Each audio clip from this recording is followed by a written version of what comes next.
उपराष्ट्रपति के अपमान पर बढ़ा घमासान। जगदीप धनखड़ के अपमान के मुद्दे पर बीजेपी कल देश भर में प्रदर्शन करेगी, विपक्ष का कर घेराव। अपने अपमान पर बोले उपराष्ट्रपति जगदीप धनखड़, कहा किसान, जाट समुदाय और पद की गरिमा का किया गया अपमान। उपराष्ट्रपति के जाति समुदाय के अपमान वाले बयान पर खड़गे का पलटवार, कहा जाति पर हर बात आने लगे तो हमारी जाति का रोज होता है अपमान, जात पात नहीं भड़कना चाहिए। मिमिक्री विवाद पर टीएमसी के सांसद कल्याण बनर्जी की सफाई, कहा मेरा किसी को ठेस पहुंचाने का इरादा कभी नहीं था, मुझे नहीं पता कि उन्होंने इसे अपने ऊपर क्यों लिया। भारी पड़ी सभापति जगदीप धनखड़ की मिमिक्री, टीएमसी सांसद कल्याण बनर्जी के खिलाफ दिल्ली पुलिस ने दर्ज किया केस।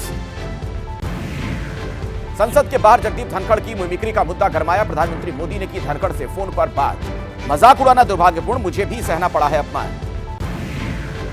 लोकसभा स्पीकर ओम बिरला ने उपराष्ट्रपति और राज्यसभा के सभापति जगदीप धनखड़ से मुलाकात की, उपराष्ट्रपति के संवैधानिक पद के अपमान पर जताई चिंता। राज्यसभा में 1 घंटे तक खड़े रहे एनडीए सांसद, सभापति के अपमान की निंदा की। सत्ता पक्ष के सांसदों ने खड़े होकर कल्याण बनर्जी के खिलाफ जताया विरोध। संसदीय कार्य मंत्री प्रहलाद जोशी बोले, विपक्ष ने पहले पीएम को अपमानित किया और अब उपराष्ट्रपति को, इस बार नहीं सहेंगे अपमान। मिमिक्री वीडियो पर बोली सीएम ममता बनर्जी, कहा राहुल वीडियो ना बनाते तो पता नहीं चलता। टीएमसी सांसद कल्याण बनर्जी के खिलाफ किसानों का प्रदर्शन, जगदीप धनखड़ की नकल उतारने को लेकर कार्रवाई की मांग की, माफी नहीं मांगने पर महापंचायत बुलाने की चेतावनी दी। दिल्ली में सांसद कल्याण बनर्जी के विरोध में सड़कों पर उतरे जाट समुदाय, धनखड़ का मजाक उड़ाने पर कल्याण बनर्जी के खिलाफ नारेबाजी। जम्मू में डोगरा फ्रंट के कार्यकर्ताओं का कल्याण बनर्जी के खिलाफ विरोध प्रदर्शन, कल्याण बनर्जी पर ताउम्र चुनाव नहीं लड़ने का प्रतिबंध लगाने की मांग की। पीएम मोदी से मिली पश्चिम बंगाल की सीएम ममता बनर्जी, कहा बंगाल का बकाया पैसा नहीं मिल रहा, कल्याण बनर्जी पर कुछ भी बोलने से किया इनकार। इंडिया गठबंधन में पीएम फेस को लेकर जारी संग्राम, ममता ने कल किया खड़गे का नाम आगे तो जेडीयू बोली किसी का नाम तय नहीं, चुनाव के बाद तय होगा चेहरा। चिराग पासवान का दावा, खड़गे के नाम पर भड़के नीतीश। इंडिया गठबंधन के प्रधानमंत्री फेस पर बोली ममता, कहा मैंने खड़गे का नाम लिया, केजरीवाल ने समर्थन किया, नीतीश जी नाराजगी के बारे में कोई जानकारी नहीं। इंडिया गठबंधन की बैठक के बाद नीतीश की पार्टी में हलचल, 29 दिसंबर को जेडीयू राष्ट्रीय परिषद की नीतीश ने बुलाई बैठक, इसी दिन राष्ट्रीय कार्यकारिणी की भी बैठक है। संसद भवन में कांग्रेस संसदीय दल की बैठक, कांग्रेस संसदीय दल की नेता सोनिया गांधी, राहुल गांधी समेत सभी नेता मौजूद रहे, सांसदों के सस्पेंशन पर चर्चा हुई। सोनिया गांधी ने सांसदों के निलंबन का मुद्दा उठाया, कहा लोकतंत्र का गला घोटा जा रहा है। इंडिया गठबंधन की बैठक में सीएम ममता बनर्जी का बड़ा प्रस्ताव, कहा प्रियंका गांधी लड़े पीएम मोदी के खिलाफ चुनाव, वाराणसी से प्रधानमंत्री को चुनौती दें। संसद सुरक्षा मामले पर सियासी संग्राम, 141 सांसदों के निलंबन के खिलाफ विपक्ष का प्रदर्शन, कहा निलंबन वापसी तक प्रदर्शन रहेगा जारी। संसद परिसर में गांधी प्रतिमा के सामने विपक्षी सांसदों का प्रदर्शन, सांसदों के सस्पेंशन पर नारेबाजी।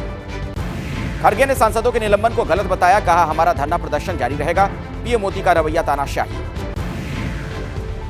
पुणे में एनसीपी का विरोध प्रदर्शन, सांसदों के निलंबन पर केंद्र सरकार के खिलाफ दिया धरना।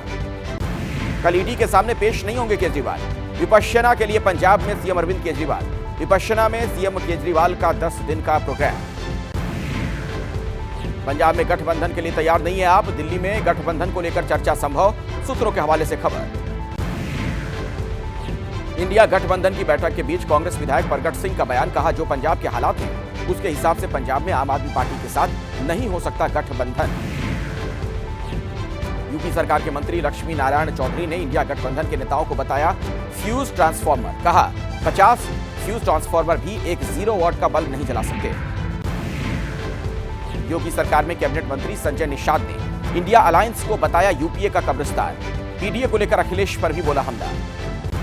कोरोना के बढ़ते खतरे के बीच एक्शन में केंद्र सरकार, केंद्रीय स्वास्थ्य मंत्री मनसुख मंडाविया की बड़ी बैठक, सभी स्वास्थ्य मंत्रियों के साथ समीक्षा बैठक की गई। शराबबंदी वाले राज्य बिहार में शराब माफिया के हौसले बुलंद, छापेमारी करने गई पुलिस टीम को कार से कुचला, एसआई की मौत, होमगार्ड जवान घायल। केंद्रीय मंत्री गिरिराज सिंह ने बेगूसराय घटना के लिए नीतीश सरकार को ठहराया जिम्मेदार, कहा पहले भी शराब माफियाओं ने की है कई हत्याएं। महाराष्ट्र के मुख्यमंत्री एकनाथ शिंदे ने नागपुर में आरएसएस संस्थापक डॉक्टर हेडगेवार को दी श्रद्धांजलि, संघ मुख्यालय में रेशम बाग में कार्यक्रम आयोजित। अयोध्या में राम मंदिर में तेजी से चल रहा है सजावट और सौंदर्यीकरण का काम। 22 जनवरी को रामलला की प्राण प्रतिष्ठा की जोरों पर तैयारी। राज्य के दक्षिणी जिलों में बाढ़ के हालात पर सीएम स्टालिन ने की रिव्यू मीटिंग। स्टालिन ने राज्य आपातकालीन संचालन केंद्र का लिया जायजा। तमिलनाडु के तिरुनेलवेली में लगातार बारिश से बढ़ी परेशानी, नदियों का बढ़ा जलस्तर। तमिलनाडु के थूथुकुडी में भयावह हालात, भारी बारिश की वजह से श्री वेंकुटम क्षेत्र में बाढ़ जैसी स्थिति बन गई है। तमिलनाडु के थूथुकुडी में हेलीकॉप्टर से किया जा रहा रेस्क्यू। बाढ़ग्रस्त इलाकों में हवाई सेवा के जरिए पहुंचाई जा रही है राहत सामग्री। अमेरिका के पूर्व राष्ट्रपति डोनाल्ड ट्रंप नहीं लड़ सकेंगे राष्ट्रपति पद के लिए चुनाव। कोलोराडो की कोर्ट ने कैपिटल हिंसा मामले में अयोग्य करार दिया। दिल्ली में शीतलहर के चलते कड़ाके की ठंड शुरू, पहाड़ों पर बर्फबारी से उत्तर भारत में शीतलहर, न्यूनतम तापमान 7 डिग्री सेल्सियस। तो सबसे पहले बात करेंगे सड़क से संसद तक मचे संग्राम की। संसद की सुरक्षा में चूक से शुरू हुआ बवाल, सांसदों के निलंबन और उसके बाद उपराष्ट्रपति की मिमिक्री तक पहुंच गया, जिसके बाद इस मामले में शीत सत्र में सियासी पारा बहुत गर्म हो चुका है। उपराष्ट्रपति के अपमान की चिंगारी पद और जाति के घमासान के शोले में तब्दील हो चुकी है। विरोध की ये आग कहां जाकर थमेगी, फिलहाल इस पर कुछ भी नहीं कहा जा सकता। और दूसरी खबर, बात करेंगे इंडिया के भविष्य की। साथ ही सवाल नीतीश कुमार और राहुल गांधी के भविष्य पर भी उठने लगे हैं, क्योंकि खड़गे का नाम केजरीवाल और ममता का मास्टर स्ट्रोक से कम नहीं है। तीसरी खबर में बात करेंगे बीजेपी सांसदों की बढ़ती धड़कनों पर, अटकती सांसों पर, क्योंकि प्रधानमंत्री मोदी ने नमो ऐप पर सांसदों की रिपोर्ट कार्ड जनता के मन से शुरुआत करने की तैयारी शुरू कर दी है। क्या, क्यों और कैसे, इन सभी सवालों के जवाब ढूंढने के लिए अपने वरिष्ठ सहयोगियों के पास मैं आपको लिए चलूंगा। दिल्ली से हमारे साथ अभिषेक उपाध्याय मौजूद हैं, अंकित गुप्ता भी हमारे साथ जुड़ चुके हैं और रविकांत का भी मैं रुख करूंगा, उनसे आगे हमारी बातचीत होगी। लेकिन इससे पहले इस वक्त की बड़ी खबर आप तक मैं पहुंचाना चाहता हूं। मिमिक्री के वीडियो शूट पर बोले राहुल गांधी, मेरा वीडियो मेरे फोन में है। राहुल गांधी ने यह बयान दिया, मैंने बैठे हुए सांसदों का वीडियो शूट किया है। राहुल गांधी का मोदी सरकार पर आरोप, 150 सांसदों को बाहर फेंक दिया गया। अडानी, बेरोजगारी, राफेल पर चर्चा नहीं कर रहे। तो एक बार फिर से इन मुद्दों के बहाने सरकार को घेरा है राहुल गांधी ने। उन्होंने कहा कि मैंने बैठे हुए सांसदों का वीडियो बनाया, वो वीडियो मेरे मोबाइल में है। सुनिए क्या कुछ कहा गया है। वहां पे एमपीज बैठे हुए थे, मैंने उनका वीडियो लिया, मेरा वीडियो मेरे फोन पे है। मीडिया दिखा रहा है, मीडिया कह रहा है, मोदी जी कह रहे हैं, किसी ने कुछ कहा ही नहीं है। वहां पे हमारे 150 एमपीज को बाहर फेंक दिया है, ठीक है। उसके बारे में मीडिया में कोई चर्चा नहीं हो रही है, ठीक है। उनको आपने पार्लियामेंट से बाहर उठा के फेंक दिया, उसकी कोई चर्चा नहीं हो रही है। अडानी जी पे कोई चर्चा नहीं हो रही है। राफेल पे फ्रांस ने कहा है कि भैया इन्वेस्टिगेशन नहीं अलाउ हो रहा, उस पर कोई चर्चा नहीं हो रही है। तो राहुल गांधी का यह कहना कि जो बुनियादी मुद्दे हैं उन पर चर्चा नहीं हो रही है। जेपी नड्डा ने भी राहुल गांधी पर वार किया। जोकर नकल का काम पकड़ लिया, मिमिक्री का वीडियो बना रहे थे राहुल। उपराष्ट्रपति का अपमान किया गया है, राहुल मिमिक्री शूट में कैमरामैन बने, यह तक कह दिया जेपी नड्डा ने। तो बीजेपी के राष्ट्रीय अध्यक्ष ने किस तरीके से हमला किया है राहुल गांधी पर, सुनिए आप। आप संसद में नेताओं को भेजते हो कि वो वाद विवाद करें, लेकिन संसद में जिन लोगों को आपने भेजा है वो वाद विवाद के बदले जोकर का काम पकड़ लिया। उन्होंने जोकर वाला काम पकड़ लिया, नकल करने का काम पकड़ लिया। आपने देखा होगा कि एक सांसद भारत के उपराष्ट्रपति जो संवैधानिक जगह पर बैठे हैं, संसद के प्रांगण में उनकी नकल की जा रही है और ये कांग्रेस का नेता राहुल गांधी उसकी वीडियो बना रहा है। तो जेपी नड्डा को आपने सुना, बीजेपी ने कैसे बड़ा मुद्दा इसे बना दिया, उसका अंदाजा आपको मिल गया होगा। मेरे साथ अभिषेक उपाध्याय भी लगातार जुड़े हुए हैं। अभिषेक, ये मामला यहां रुकता हुआ दिख नहीं रहा है, इसके आश्रय आप देख रहे हैं, कई तीर एक साथ बीजेपी चलाने की कोशिश कर रही है राहुल गांधी पर, विपक्ष पर। अखिलेश, देखिए ये जो मुद्दा मिल गया है बीजेपी के लिए, जिसे कहते हैं कि विपक्ष के ही ये कमान से निकला हुआ तीर है जो हाथ लग गया। और आप सोचिए इसका असर क्या हो रहा है। जो सांसदों के निलंबन का पहाड़ पूरा विपक्ष ने खड़ा किया था और जो एक बड़ा पॉलिटिकल मुद्दा उनके लिए हो सकता था, उसको ओवर पावर करने की ये काट और ये खुद विपक्ष की दी हुई है, विपक्ष ने अपने हाथों से दे दिया है। दो बातें महत्वपूर्ण हैं यहाँ पर। पहली बात तो ये कि जो संसदीय मर्यादा है, उप संसद जो राज्यसभा के सभापति हैं, एक तो वो इशू है। जो दूसरा इशू है और वो पॉलिटिकली बहुत इंपॉर्टेंट है कि जाट परिवार से आना, जगदीप धनखड़ का जाट नेता के तौर पर उनका प्रोजेक्शन, और ये बीजेपी हर लेवल पे उठा रही है। और आप ये सोचिए ये तब हो रहा है जब सामने 2024 का चुनाव है, सांसदों को निलंबित किया गया। ये मुद्दा लेकर के बीजेपी माफ कीजिएगा, कांग्रेस जमीन पर जा सकती थी, लेकिन उसके जाने से पहले ही जिसे कहते हैं सेल्फ गोल करना, वो सेल्फ गोल एक हुआ है। और उसमें राहुल गांधी जो बना रहे थे वीडियो, वो चीज जो है बीजेपी ने उसको एकदम से पिन पॉइंट किया है कि आप सदन के जो सभापति हैं उनका इस तरह से अपमान कर रहे हैं। फिर जो जाट नेता का एंगल दे दिया है। अब सवाल ये मामला पूरी तरह से पॉलिटिकल हो गया और इंप्लीकेशन 2024 ठीक सामने है, इसलिए बीजेपी इसको बिल्कुल भी छोड़ने वाली नहीं है। बिल्कुल बिल्कुल। और भी एक और बड़ी खबर आ रही है, दर्शकों तक ये खबर भी पहुंचाना चाहूंगा। संसद में हंगामे से जुड़ी बड़ी खबर है। लोकसभा से 2 और सांसद सस्पेंड कर दिए गए हैं। सी थॉमस, AM आरिफ हुए सस्पेंड। तो कुल मिलाकर अब तक अगर ये आंकड़े आप जोड़ें तो विपक्ष के 143 सांसदों के खिलाफ कार्रवाई की गई है। लोकसभा सचिवालय ने इससे संबंधित सर्कुलर जारी कर दिया है। निलंबित सांसदों के संसद में एंट्री पर पाबंदी की बात कही गई है। संसद कक्ष से लेकर लॉबी गैलरी में एंट्री पर बैन, इस तरह की सूचना मिल रही है। ज्यादा जानकारी आप तक पहुंचाएंगे मेरे सहयोगी अंकित गुप्ता। अंकित जी बिल्कुल, देखिए ये सिलसिला थम नहीं रहा है, क्योंकि जो जैसे ही विपक्षी सांसद जो है वेल में आते हैं, वो हंगामा करते हैं, स्पीकर की तरफ से, चेयर की तरफ से बार बार निर्देश दिया जाता है कि ये अलाउड नहीं है। उसके बावजूद जब नहीं रुकते हैं तो फिर ये उनका निलंबन की कार्रवाई हो रही है। लेकिन मैं अभिषेक की बात को आगे बढ़ाना चाहूंगा। देखिए इस वक्त आज की तारीख में जो पूरे दिन संसद में जो सबसे बड़ा मुद्दा रहा है वो यही रहा है कि जिस तरीके से राज्यसभा के चेयरमैन और देश के उपराष्ट्रपति जगदीप धनखड़ का जो है को लेकर के जो मिमिक्री की गई थी, आप इसी से अंदाजा लगा सकते हैं कि खुद मल्लिकार्जुन खड़गे को जो सामने आना पड़ा ये बताने के लिए कि इसमें जो है उनका इंटेंशन बुरा नहीं था। यानी कि जो जिस तरीके से टीएमसी सांसद ने उनकी मिमिक्री की है वो इंटेंशन बुरा नहीं था। और रही बात वहां पर जो जाट नेता कहना, किसान पुत्र कहना, तो ये सब जो चीजें शोभा नहीं देती। ये कौन कह रहा है? मल्लिकार्जुन खड़गे। इस सब के बीच में अगर हम टीएमसी सांसद की बात करते कल्याण बनर्जी की, तो वो सुबह से लेकर के अब तक 3 बार मीडिया के सामने आ चुके हैं, यही बताने के लिए कि देखिए मैंने कुछ गलत नहीं किया, मैं बहुत सम्मान करता हूं, क्योंकि तमाम विपक्षी पार्टियों को बखूबी पता है कि एक ऐसा मुद्दा है जिसने उनको बैकफुट पर ढकेल दिया है। अंकित, मैं दोबारा आपके पास लौटूंगा। दरअसल उपराष्ट्रपति की मिमिक्री पर घमासान बहुत तेज है। प्रधानमंत्री ने जगदीप धनखड़ से फोन पर बात भी की है। पीएम ने कहा मजाक उड़ाना दुर्भाग्यपूर्ण है, मुझे भी अपमान सहना पड़ा था। प्रधानमंत्री ने इसका जिक्र किया। पीएम मिमिक्री पर बोले, उपराष्ट्रपति जगदीप धनखड़, मेरी जाति का अपमान किया गया है, धनखड़ किसान समाज को अपमानित किया गया, मुझे मेरे पद का अपमान बर्दाश्त नहीं है। ये बातें जगदीप धनखड़ की तरफ से कही गई हैं और प्रधानमंत्री मोदी ने भी बाकायदा उन्हें फोन किया। उनका भी यह कहना कि इस तरीके से मजाक उड़ाना दुर्भाग्यपूर्ण है। आपको अंदाजा होना चाहिए कि यदि अगर कोई व्यक्ति वीडियोग्राफी कर आनंद लेता है, एम्पलीफाई करता है,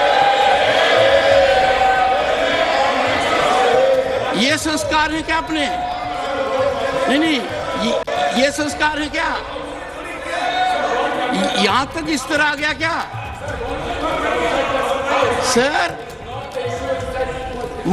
ये है दिग्विजय सिंह जी, मेरी बात सुन लीजिए। जगदीप धनखड़ की कितनी बेइज्जती करो, मुझे कोई चिंता नहीं है। भारत के उपराष्ट्रपति की, किसान समाज की, मेरे वर्ग की मैं पूरी आहुति दे दूंगा हवन में। मैं खुद की परवाह नहीं करता। और सीधे मैं रविकांत का रुख करना चाहूंगा। मेरे सहयोगी मेरे साथ जुड़े हुए हैं। रविकांत, मामला सिर्फ संवैधानिक पद के अपमान का नजर आ नहीं रहा है, इसमें जाति वाला एंगल जिस तरीके से ढूंढा जा रहा है और उधर से कांग्रेस की तरफ से भी मल्लिकार्जुन खड़गे ने जो अपनी जाति वाला उल्लेख कर दिया कि मैं दलित जाति से आता हूं, तो क्या मेरा अगर अपमान किया जा रहा है तो क्या पूरे समुदाय का अपमान है? कुल मिलाकर तस्वीर ऐसी नजर आ रही है कि 2024 का गणित इसी आसरे साधा जा रहा है। अखिलेश, ये बहुत बड़ा मुद्दा बन गया है और बीजेपी ने इसको बहुत ही राजनीतिक ढंग से भुनाना शुरू कर दिया है। सुई आकर अटक गई है कि क्या कल्याण बनर्जी और राहुल गांधी माफी मांगेंगे, क्योंकि इसी को पिन पॉइंट करके बीजेपी अपना पूरा एजेंडा सेट कर रही है।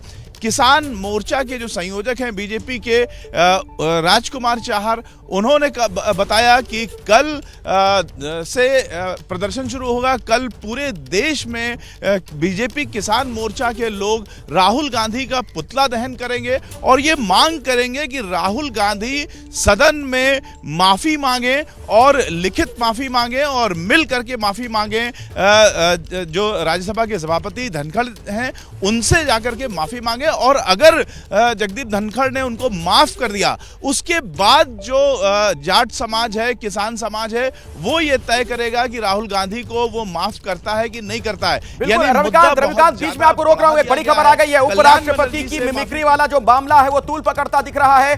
कल्याण बनर्जी का तेज हुआ विरोध। खबर हमें यह मिल रही है कि 24 तारीख को 360 खाप की महापंचायत होगी। दिल्ली के द्वारका में महापंचायत बुलाई गई है और कल बीजेपी भी देश भर में प्रदर्शन करने वाली है। रविकांत, अपनी बात आप पूरी कर लें। और जो आप कह रहे थे, जो खबर आ गई, उससे भी बिल्कुल साफ है कि अब एक तरीके से पूरे जाट समाज के अपमान से इसे जोड़ रही है बीजेपी। बिल्कुल, इसे पूरे जाट समाज के अपमान से जोड़ रही है, किसानों से जोड़ रही है, ताकि जो बड़ा वर्ग है जनता का, उसके बीच में ये बात जाए और कल्याण बनर्जी से भी माफी मांगे, इसकी भी मांग हो रही है। लेकिन सीधा निशाना बीजेपी राहुल गांधी पर कर रहा है और ये कह रहे हैं बीजेपी के लोग कि राहुल गांधी माफी मांगे मिल करके और लिखित माफी मांगे। धनखड़ राज्यसभा सभापति अगर उन्हें माफ कर देते हैं, उसके बाद सोचेंगे कि राहुल गांधी को माफ करना है या नहीं करना है। यानी पूरी राजनीतिक जो एजेंडा है वो सेट कर दिया गया है। अब कांग्रेस के पास गोट है कि वो पहले माफी मांगते हैं, माफी मांगने में देर लगाते हैं या माफी न मांगने का स्टैंड लेते हैं। बिल्कुल, देखिए, उपराष्ट्रपति की मिमिक्री का जो मामला है, बीजेपी ने दरअसल ये देश का अपमान इसे बता दिया और विपक्ष पर तीखा हमला भी बोल रही है भारतीय जनता पार्टी। सुनिए। ये बात सहन नहीं होती कि एक किसान परिवार का एक जो है या जाट समाज का, ओबीसी समाज का एक व्यक्ति जो है उपराष्ट्रपति जैसे महत्वपूर्ण पद पर बैठे।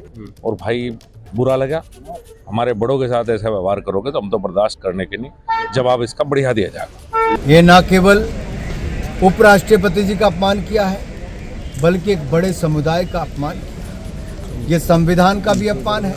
क्या विपक्ष मानसिक संतुलन खो चुका है? मैं समझता हूँ कि यह कतई उचित नहीं है और इस तरह के वक्तव्य हो या इस तरह के आचरण से देश की जनता आहत होती है। मैं कह रहा हूँ ये पूरे किसान समाज के लिए और विशेष तौर से जाट समाज के लिए इन्होंने एक बहुत बड़ा एक उपहास जो उड़ाया है। तो बेशर्मी की सीमाएं पार की हैं राहुल गांधी ने। ये किसान समाज इनको माफ नहीं करेगा। आइए एक बार फिर से मैं आपको अंकित गुप्ता के पास लिए चलता हूं। अंकित, कुल मिलाकर जो तस्वीर नजर आ रही है, इन तमाम बड़े नेताओं को हमने सुना, ऐसा लग रहा है कि बीजेपी बिल्कुल ये जनता के दिमाग में बिठाना चाह रही है बात कि ये किसानों का अपमान है, जाट समुदाय का अपमान है।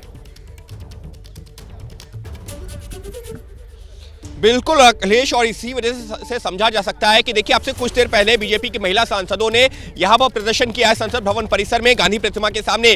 कल जिस बात का जिक्र रविकांत कर रहे थे, मैं उसी बात को आगे बढ़ा रहा हूं कि कल जो है बीजेपी का जो किसान मोर्चा की तरफ से देश भर में राहुल गांधी के खिलाफ इस मुद्दे पर प्रदर्शन किया जाएगा, पुतला दहन किया जाएगा। और साफ तौर पर बीजेपी एक नैरेटिव सेट कर रही है। वो नैरेटिव ये सेट कर रही है कि तमाम विपक्षी जो पार्टियां हैं, वो जो देश की जो संवैधानिक संस्थाएं हैं, उन पर जो लोग विराजमान हैं, उनका अपमान किस तरह से करती हैं और उसमें हिचकती नहीं है, एक दो बार नहीं बल्कि कई बार। और इसी वजह से बीजेपी की तरफ से तमाम जो सांसदों और मंत्रियों के बयान हमने सुनवाए हैं, वो लगातार सामने आकर के ये बात कह रहे हैं। और खुद जब प्रधानमंत्री ने सुबह जो है जगदीप धनखड़ से बात की थी, उसके बाद में राष्ट्रपति का भी एक जो है एक्ट पर एक मैसेज आता है, जिस पर जगदीप धनखड़ ये कहते हैं कि मैं अपने दायित्व को पूरा करूंगा, डिगूंगा नहीं। तो ये साफ तौर पर दिखा रहा है कि किस तरीके से ये मुद्दा बड़ा हो गया है। विपक्ष जो अब तक निलंबन के मुद्दे पर खुद को जो एक तरीके से ये दिखा रहा था कि हम बेचारे हैं, हमारी आवाज दबाई जा रही है, आज की तारीख में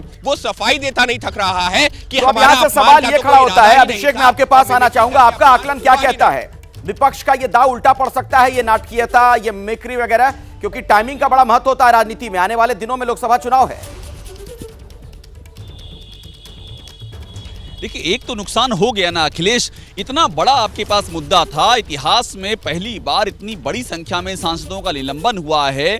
2024 सामने आप इसको घर घर ले जाते, जो आप नैरेटिव बनाना चाह रहे थे कि विपक्ष की आवाज दबाई जाती है, उस नैरेटिव को आगे बढ़ाने के लिए इतनी बड़ी गोल्डन अपॉर्चुनिटी थी और उस अपॉर्चुनिटी का अपने ही हाथों गला घोंट दिया गया। अब जो नैरेटिव बन गया वो आपके नैरेटिव का कहीं पता नहीं है, आप सफाई देते घूम रहे हैं। मल्लिकार्जुन खड़गे सामने आए सफाई देने के लिए, जो अभी अंकित बता रहे थे, बेसिकली वो सफाई देने आए थे।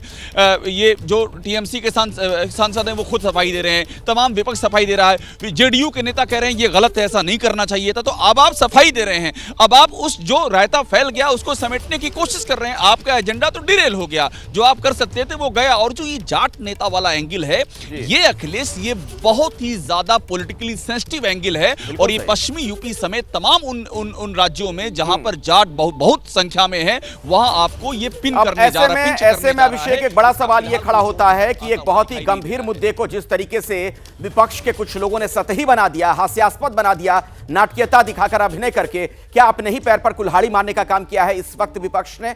एक बार फिर से स्वागत है आपका एबीपी न्यूज में। और अभी की बड़ी खबर आपको बता दें, इंडिया के अंदर एक बार फिर से खींचतान। इंडिया गठबंधन में प्रधानमंत्री उम्मीदवार पर पार्टियों में घमासान। ममता के प्रस्ताव पर जेडीयू लेफ्ट तैयार नहीं है। खड़गे का नाम, ममता की निजी राय, यह कहना जेडीयू का। चौथी बैठक में भी संयोजक का नाम फाइनल नहीं। तो इसी से जुड़ी कुछ महत्वपूर्ण जानकारी आप तक मैं पहुंचाना चाहूंगा। इसे समझिए किस तरीके से विपक्ष के जो तमाम दल हैं उनमें उलझन की स्थिति नजर आ रही है। चुनाव के बीच, चुनाव में अब सिर्फ 100 दिन बचे हैं, लेकिन इंडिया गठबंधन की बात की जाए तो सिर्फ ऐसा लग रहा है कि बैठकों का दौर चल रहा है। क्या हुआ? अब तक 4 बैठकें हुई, पेच कहां फंसा हुआ है? संयोजक, कन्वीनर कौन होगा, इसे लेकर अब तक कुछ भी तय नहीं हो पाया है। कल संयुक्त रैली का प्लान, पेच ये फंसा हुआ है कि सीट शेयरिंग पर बात नहीं बन पाई है, तो आगे का खाका कैसे खींचा जाए। पटना में पहली रैली की बात सामने आ रही है, नीतीश की भूमिका तय नहीं की गई है, इसलिए उस लिहाज से यह एक बड़ा पेच यहां पर फंसता हुआ दिख रहा है। ममता ने मल्लिकार्जुन खड़गे का नाम लिया, प्रस्ताव किया कि एक तरीके से वो हो प्रधानमंत्री के उम्मीदवार। पेच ये फंसता है कि सभी दलों की इस पर सहमति नहीं है, और खास तौर पर मैं आपको बता रहा था कि जेडीयू और लेफ्ट की तरफ से इस पर साफ तौर पर रजामंदी नहीं जाहिर की गई है। मेरे साथ अभिषेक उपाध्याय, मेरे सहयोगी, जुड़ चुके हैं। अभिषेक, ये तो ऐसा लग रहा है कि अभी फाइनल चीजें हुई नहीं और मामला फंस गया है। ममता बनर्जी ने नाम आगे बढ़ा दिया मल्लिकार्जुन खड़गे का, अरविंद केजरीवाल के समर्थन की बात भी सामने आ गई, लेकिन लेफ्ट और जेडीयू इस पर सहमत नहीं है। बहुत सारे आपसी अंतर विरोध हैं अखिलेश इस पूरे मसले में। देखिए, कई सारी चीज़ें हैं और हमको ये भी समझना होगा, ये जो इंडिया गठबंधन की बैठक हो रही है, इसके पीछे, इसके पहले कुछ हुआ है। इसके पहले 5 राज्यों के चुनाव हुए हैं और जिनमें कम से कम 3 राज्य तो ऐसे हैं जहां पर कि ये कॉन्ट्राडिक्शन उभर करके सामने आए हैं आपस के इन गठबंधन दलों के। और हमारी जानकारी ये है कि जो बाकी घटक दल हैं कांग्रेस के अलावा, वो इस बात का इंतजार कर रहे थे कि ये चुनाव बीत जाए, उसके बाद हम नए प्लेटफॉर्म पर नई शर्तों के साथ और नई परिस्थितियों में बात करेंगे, और वही हो रहा है।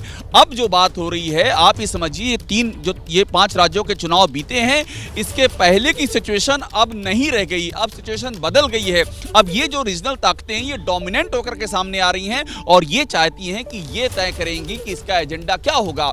और उसी तय करने की प्रोसेस में एक चीज ये हो गई है कि टीएमसी ने और आपने एक नाम सजेस्ट कर दिया है, मल्लिकार्जुन खड़गे का नाम। अब आप सोचिए, इस नाम से हुआ क्या? जेडीयू का जो एक एजेंडा था वो डिरेल हो गया। राहुल गांधी को जो प्रोजेक्ट किया जा रहा था कि वो हो प्रधानमंत्री पद के उम्मीदवार, वो डिरेल हो गया और आपस में असहमति भी हो गई। क्योंकि इस तरह की बातें तब सामने आनी चाहिए जब एक सहमति बन जाए, लेकिन उस सहमति के बने बगैर सामने आई है। तो आप यूं समझ लीजिए कि ये 5 राज्यों के चुनाव के बाद में जो बिखराव वाला गणित है वो गणित अब खुल के सामने आ रहा है। बिल्कुल आप सही कह रहे हैं। जो भानुमति का कुनबा कहा जाता है ना विपक्ष के गठबंधन को, ऐसा लग रहा है कि एक बार फिर से उसे ही साकार करने की दिशा में तमाम दल विपक्ष के जो हैं आगे बढ़ रहे हैं।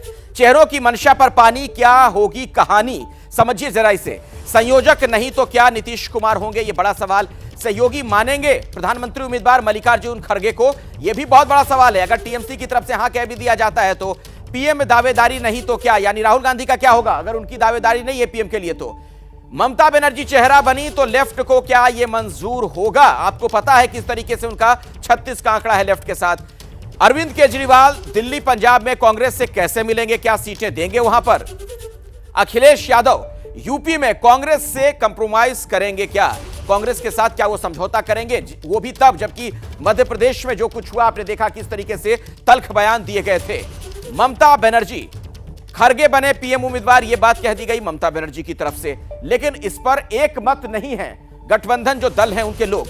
अरविंद केजरीवाल ममता का समर्थन करते नजर आए। उन्होंने कहा कि देश को दलित प्रधानमंत्री मिलेगा पहली बार, यह बात कही गई। दलित वाला कार्ड खेला गया। पहले चुनाव फिर चेहरे पर फैसला, यह बात कह दी गई मल्लिकार्जुन खड़गे की तरफ से। इस मसले पर दीपांकर भट्टाचार्य जो कि सीपीआई एमएल के नेता हैं, उन्होंने कहा कि चुनाव के बाद चेहरे का ऐलान होगा क्योंकि अभी इंडिया गठबंधन के एजेंडे में यह चीज नहीं है और ना ही इस पर औपचारिक तौर पर आधिकारिक तौर पर कोई बात हुई है। केसी त्यागी जो कि नेता है जेडीयू के, उन्होंने कहा कि ममता बनर्जी की व्यक्तिगत राय से गठबंधन का फैसला नहीं, यानी उनके नेता नीतीश कुमार का नाम नहीं लिया जा रहा था, तो इस बात की नाराजगी दी गई है। अमरिंदर सिंह राजा वर्डिंग जो हैं पंजाब कांग्रेस के अध्यक्ष, उन्होंने कहा कि मुझे कोई जानकारी इस बारे में नहीं है। तो अब देखिए किस तरीके से कंफ्यूजन की स्थिति नजर आ रही है विपक्षी खेमे में। सवाल यही है कि अब जबकि 2024 का चुनाव इतना नजदीक है, क्या यही रणनीति विपक्ष को कामयाबी दिला पाएगी? एक बार फिर से स्वागत है आपका एबीपी न्यूज में। लोकसभा चुनाव के लिए बीजेपी का एक नया प्लान सामने आ रहा है। नमो ऐप पर जन मन सर्वे कराया जा रहा है। सांसदों के बारे में जनता से रायशुमारी की जा रही है। हर लोकसभा के लिए 3 नामों का सुझाव मांगा गया है। तो आपको बता दें अभी की बड़ी खबर, बीजेपी की एक नई रणनीति सामने आ रही है लोकसभा चुनाव को लेकर।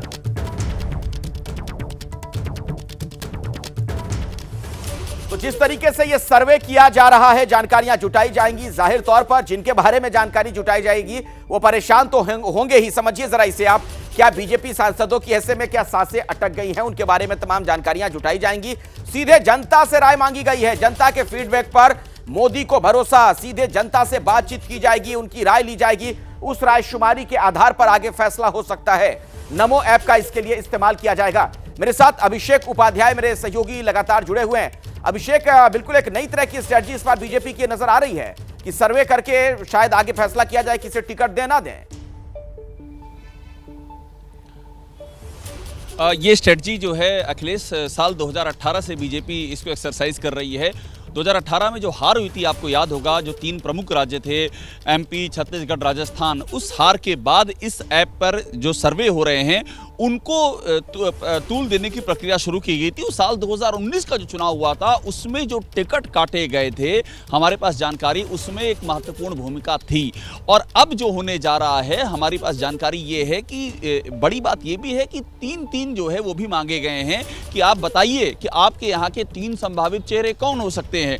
उसमें ये भी पॉइंट है कि आपका जो सांसद है वो कितना अवेलेबल है आपके लिए, आपको मिलने में कितनी सुविधा है, लोकप्रियता कितनी है, समस्याओं का समाधान किस लेवल पे होता है। तो बहुत ही माइक्रो लेवल पे जानकारियां मांगी गई हैं और ये तय माना जा रहा है, सोर्सेज बता रहे हैं कि अच्छी खासी तादाद में इस बार बीजेपी टिकट बदलने की तैयारी में है उन सांसदों के जो जीते हैं मोदी के नाम पर, लेकिन उनका परफॉर्मेंस जमीन पर दिखा नहीं है। तो ऐसे में सांसदों को बेचैनी तो होगी, और जो बेचैनी होगी उसके पीछे क्या वजह समझिए। जिस तरीके से ये रायशुमारी की जा रही है, जानकारी जुटाई जा रही है, बेचैनी क्यों बढ़ गई सांसदों की, आपके सामने मैं आंकड़ा रखने जा रहा हूं।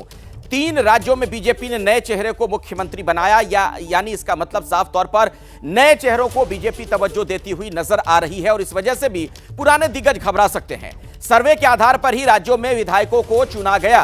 सर्वे के आधार पर यानी फीडबैक के आधार पर विधायकों का चयन किया गया। हाईकमान के मूड को देखते हुए सांसदों की चिंता बढ़ गई है। जो परफॉर्म नहीं कर रहे हैं मेंबर ऑफ पार्लियामेंट, जो अभी है मौजूदा सांसद, उनकी चिंता बढ़ेगी, ये लाजमी है। 3 नाम से मौजूदा सांसद की लोकप्रियता सामने आएगी, यानी जो मौजूदा सांसद है क्या वो लोकप्रिय है, जनता की उसको लेकर क्या राय है, यह भी पता चल जाएगा, चूंकि 3 नाम मांगे जा रहे हैं। बहुत बहुत शुक्रिया, हमारे साथ हमारे तमाम सहयोगी जुड़े हुए थे। जानकारी दर्शकों तक पहुंचाने के लिए आपका धन्यवाद।